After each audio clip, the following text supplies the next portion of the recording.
love Disney Lorcana artwork and I want to show off some of my favourite cards. So today, let's try the Michi Method for Lorcana. Hello, it's time to grab a cup of tea and let's organise our binders together. The way I currently collect Lorcana is pretty simple. I have a large 12 pocket binder that holds one copy of every card from each set. Then I have a couple of top loader binders for my Enchanteds, promos and epic. Recently though, I've seen this really fun way of laying out a binder, and I'm sure you've probably seen it too. I've decided to create a Michi style Lorcana binder using my favourite artwork from cards I own, regardless of rarity. Called Michi style because it was popularised by someone called Michi. My plan is to dedicate a double page spread to each Disney animated classic film. The Disney animated classics are a numbered list released by Disney. Early on, sequels weren't included and Pixar films have their own separate lists, so I may end up making a binder for those as well. See this as a long-term work in progress, mainly because Lorcana hasn't included every Disney franchise yet. For this video, I'm going to start with franchises that made their debut in the first chapter set. However, I won't be limiting myself to cards from that set alone. I'll be using any cards that I like the look of. Page 1 will be Snow White and the Seven Dwarfs because of course we have to start with Disney's very first animated film.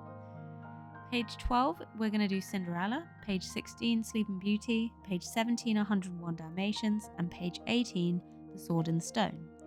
If you like this series idea, be sure to leave a like and let me know in the comments which Disney animated classic you'd like to see featured in a future page. The first thing I did was gather some background artwork and concept art from each film.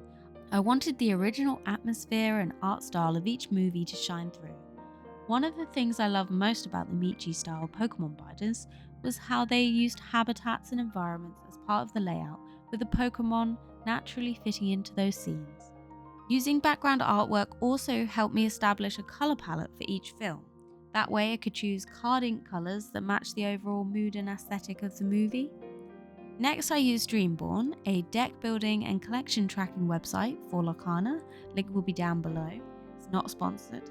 By using the filters, I could select a film like Snow White and instantly see every related card that's been released. Since a lot of the visible border colour comes from the card's ink type, I wanted to build colour schemes for each page, so I had to filter out by ink colour that I thought would work nicely together, and then I added my favourite cards to a deck list. This made it much easier for me to keep track of the cards that I wanted to use and help me quickly locate them in my collection. Once I had my list ready, I started pulling out all the cards I wanted for each page. This also helped narrow down some of the design decisions because there were certain cards I don't have yet. I'm going to be using another 12-page Vault X binder, just because they're my favourite binder to use. They are side-loading, have a zip, plus I really love the colour of this binder. Then I printed my pictures. I printed them slightly bigger than I needed so I could use the templates I'd made to choose my favourite part of each artwork. I then made some templates which were about 1 card sleeve width and length. Then created a 2 card sleeve vertical, a 2 card sleeve horizontal, 3 card sleeve horizontal. I also created a 2x2 card sleeve rectangle.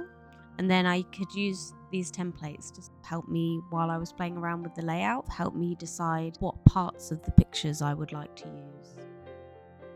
So then I just played around with the templates, trying to decide which parts of the artwork I liked the most. I decided that I preferred the artwork of the characters from the cards themselves over putting in character artwork from the films. So I preferred the background pictures. I just think they made the cards stand out more. Then I just went through with my favourite cards and sort of chose ones that I think fit the atmosphere and colour scheme. Some of the cards that maybe were my favourite but were the wrong ink colour. It helped narrow down which ones to choose. I then wanted to use one of the panoramic pictures of the dwarfs. At first I thought about the mine one, but I think I liked the dwarfs in front of the cottage more because I was using the cottage picture. And then I just cut out all the pieces using the templates, saving me having to measure anything, and I could keep my lines pretty straight and keep the size consistent. Then once I'd cut out the picture shapes that I decided that I wanted to use, I played around with the layout, where I would want the main background pictures and where I might want certain characters. So for this one, with the 7 Dwarf panoramic, I wanted them to all be together because the artwork behind them continues, and that's one of my favourite panoramic pictures in Lorcana. I also had the choice of whether I include foil or non-foils, but because I didn't actually have a complete set of panoramic dwarfs, I've decided to not use the foils. If I could get all of these cards in foils, I definitely would use them. I really like the flower pillar that's next to the wishing well. It's a really beautiful piece of artwork. I wanted to include some of my favourite promos of Snow White Evil Queen because I just think the colours on that promo card are really nice. I also have a Lorcana sleeve of Snow White, and I thought that would be really nice to put in my display as well. So I don't think you have to limit it to just cards. To add some rigidity, I put one of the puzzle cards in behind because I have so many of those spare. Then I just continue to play with the layout. I think you could add tickets, promos, sleeves, even artwork from maybe the boxes that you like. I don't think you have to limit yourself to cards and pictures for this. I think you could use other like postcards and things could be really nice. And then just keep playing around with it until you're really happy with the layout. I think this is something that you could always just, as you get new cards that you really like, you can switch some things around, add, take away. I don't think it has to be something that is limited. It's kind of like Walt Disney with his parks. He said they'd never be complete because they're always improving. So these can be constantly improving binders. What you do to put these pictures in, it just work out which way the side loading binders open and then slide the picture in and then slide it in the other side. I sleeved all my cards and put them in the binder. I just find it makes them stay all the same level, so they line up a lot nicer. So that's why I prefer the penny sleeves over the tight fit sleeves, because I just find they hold in place in the sleeves better. For ones such as a 3-1, you're going to have to cut a piece off that has to go in the piece that's separate. As you can see, I've put the puzzle card behind the Lorcana sleeve just to keep it. The thickness is the same as all the rest of the cards. Because they're vertical, obviously they have to be separate pieces, so I just use a card sleeve to help me measure the size and trim off any extra bits. And then, yeah, I'm really happy with this piece. And I also found that the paper is obviously a lot thinner than a card, so I just put a puzzle piece behind to keep the thickness of the binder with all the cards in. So that's one of my tips. You could even put it in a sleeve just to hold it in place, just like the same with the other cards. I've seen people use photo paper, but I would just using normal printer paper. I don't think it matters too much. Would recommend also putting, if you've got some spare puzzle cards, putting them behind the pictures that you slide in, because I did actually realize later on that if you put them behind, it's a lot easier to slide these pictures in, because the Volt X have like a non-slip texture to them which stops things from sliding in and out, which is great for card collecting, but a little bit harder to put the pictures through. I found if you put a puzzle card behind and then slide it through, it goes a lot easier. Sadly, I only worked that out at the very end of making these 5 pages, but I'll be doing that from here on out. I really like this Snow White page. I think it really gets across that sort of story of Snow White, and I really like that I have the kitchen where the evil queen gave Snow White the apple when she was baking a pie. I've got a picture of the dwarf's nice little house, all the animals helping clean. I feel like I've got some of the really great scenes that are shown in Snow White. Pillar is from the wishing well, which is really nice, and I think the 7 Dwarfs panoramic just really goes well with the scenery from their little house. Hoping to get all of the dwarfs in foil, and that will look really nice. On to Sleeping Beauty, which was the next film in my list. I chose some of my favourite artworks. There was a lot of Auroras, Sleeping Beauties that I really liked, and I also chose a few more background artworks that I really liked. However, in this one I did actually decide to have some characters from the film, because I think dancing scene is just one of the nicest scenes. I really like the music in Sleeping Beauty and the scene where she then goes behind the fireplace. I just really like that haunting music, so I had to include fireplace. So with this one, I had this really nice big artwork of all the people looking up at the stairs, looking up at Prince Philip and that coming down the stairs, and I really wanted to include as much of that as possible, so I used the big 2x2, but I found it quite difficult to do a good layout with this one. Two of the pictures were a lot darker than the other two, so it was trying to find that right balance. Played around. A lot of the artwork I wanted to include were a lot of versions of the Dragonfire cards and Maleficent cards and Sleeping Beauty cards, so sadly I didn't have enough room for the other characters from Sleeping Beauty as much as I wanted. I also know that there was a few panoramics of the fairies, so I wanted to use one of those. I decided on the blue colours because I think the blue in the artwork that I chose really stood out. Plus, I think Sleeping Beauty's blue dress is better. I wanted to include my Dragonfire card that I got from Birmingham Challenge because I thought that was really nice. And I wanted the Prince Philip card to look like he was fighting the Maleficent dragon off. I also wanted to include the sword and shield fairies give to Prince Philip's. I thought that was really nice. So in the end, I decided to put like all the blue cards on one side and then all of the red and green cards on another side. So you've got sort of the beginning of the film, which is so all the fairies turning up and giving their gifts, Aurora on that side, and then after she meets Prince Philip, then all the dragon stuff. Now on to 101 Dalmatians. So again, using my templates to decide what sort of shape size of the pictures I want to cut out. I really liked just background pictures. I just think they give a lot more of the mood of the film, and I like to use my favorite sort of vibes and parts of the film. So the park with the hat on it, I just thought was really nice, because that's obviously the part where Purdy and Pongo meet, and I also liked the picture of just the branch, obviously how Cruella found that the dogs were nearby. Broken down van that they used to get away in, I liked that picture, so I put that in. And obviously the bachelor pad of Pongo from the beginning of the film, where he's trying to find someone that his pet. The other picture I chose was the lovely hallway with all the pictures of the dogs. If you look closely, all the paintings have pictures of the dogs. And I actually saw that one of the Lorcana cards in the background, there is also all the picture frames, so I put those next to one another.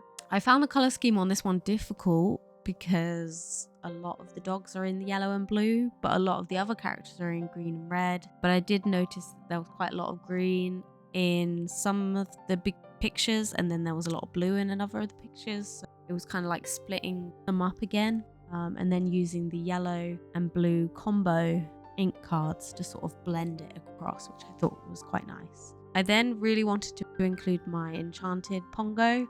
I really love this card. I think it's really pretty. I'm really hoping to add more Dalmatian Enchanted cards. If I had 101 slots to do all of them, I definitely would. I wanted to include as many of the cute puppy cards as possible, but I really wanted to also include television because I love that scene, and Canine Crunchies because Canine Crunchies.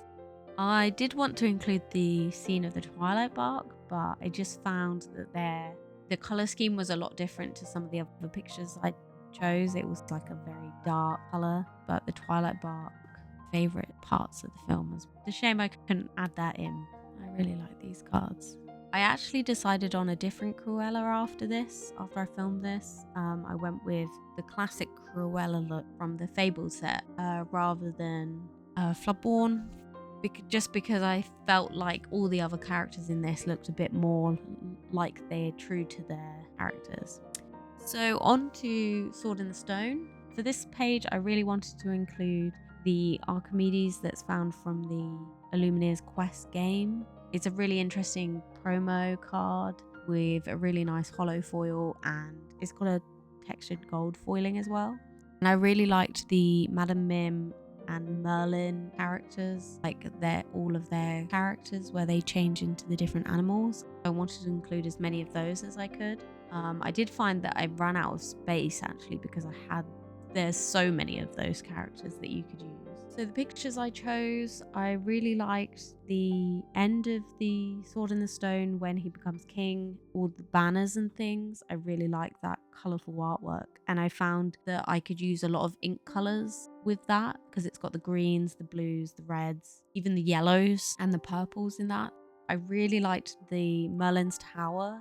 Wanted to add that, and I decided to do a 3 in the corner because I just thought that was a more interesting look. And of course I had to include the sword in the stone, and I liked the sort of snowy cold feel. And I had to include, of course, the Marvelous Madam Mim's cottage.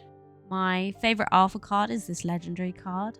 I think the artwork on it is really nice, and I like how he's crowned. So I thought it was quite nice to have a juxtaposition of Arthur as a peasant and then Arthur as a king. I also like the card of Arthur pulling what looks like pulling the sword from the stone. So it's like a nice transition. So it's just me trimming down the pieces to get them to fit and just playing around with the layout. And I like the blue and the steel color cards as well. I think they went really nicely with the sword and the stone. And then I also included a Whispers foil Merlin because I really like the hollow foil on the Whispers cards. I wish they did more of those. And then I included my favourite Merlin and Madam Mim cards. So these ones were mostly ones that I played a lot, except for the squirrel because squirrel is my favourite animal. So the Merlin squirrel also had to be included. But all of the other Merlins and Madam Mims were ones that I learned to play Lorcana with. So really nice. The first and Flopborn set. And then I just wanted this really nice banner artwork to be sort of center stage, and then I put Archimedes sort of flying out of the tower at the top. I thought that was really nice. So now we're going on to Cinderella. Cinderella, there's a lot of yellow, green, purple and steel cards. So I wanted to include one of my early promo cards that I got, which is Cinderella as a knight, because I really like the Floodborn Cinderellas. I think they're really cool. They're stout-hearted. I think it's a really cool Floodborn idea that she's like a knight. So for these artworks, I really liked the background artworks of the castle and that lovely blue pink hinge silhouette style artwork that's seen throughout the film. And I really like the carriage running away. I think that's really nice. And I find Cinderella has a lot of those lovely starry effects. I did want to put the transforming in there as well, but found it very difficult with this one because the pictures I'd chosen for Cinderella's backgrounds were very blue and pink, but there's not many just blue Cinderella cards. Well, I was going to do a lot of blue, purple and steel, but I realised I didn't have enough. And I also really wanted to include Jack, Jack and Gus because they're my favourite. And I really like some of the pink in the Cinderella yellow amber cards. In the end, I decided to do a sort of diagonal across the middle that had the blue and the purple and the steel cards mostly, and then just put in the corners the other ink colours that don't quite match, but I really like the artwork for. So I think this one actually is a very interesting sort of shape style. The Cinderella Stout-Hearted that I used is D23 cards. That one's really nice because it's got the border, which is a bit different to normal Lorcana cards. And it's got really nice hollow foils as well. And I chose the Fairy Godmother that has like the summoning of the sword. I think that's really cool to put next to Cinderella. So yeah, this is where I work out that if you put puzzle card beneath and then slide the paper through, it goes through a lot faster. Like this would have saved me so much more time. I didn't work this out until the very end. Look at that, so easy.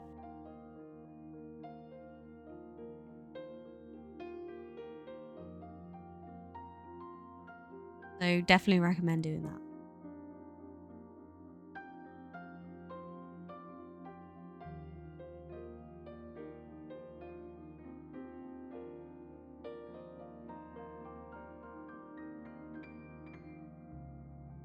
Here are all the pages in all their glory.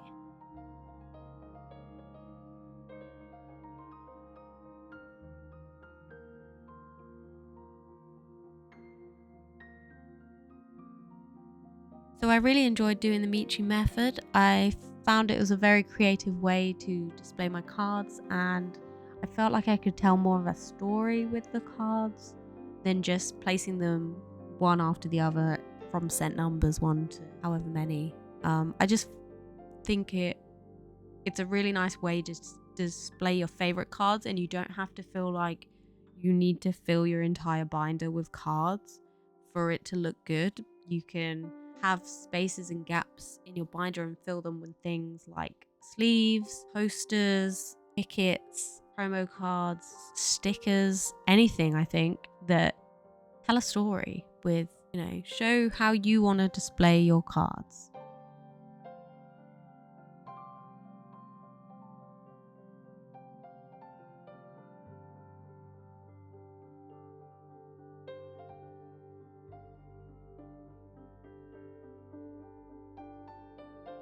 Please let me know if you would like to see more pages for this Michi method. My aim is to try and fill this folder with a double page spread of each film.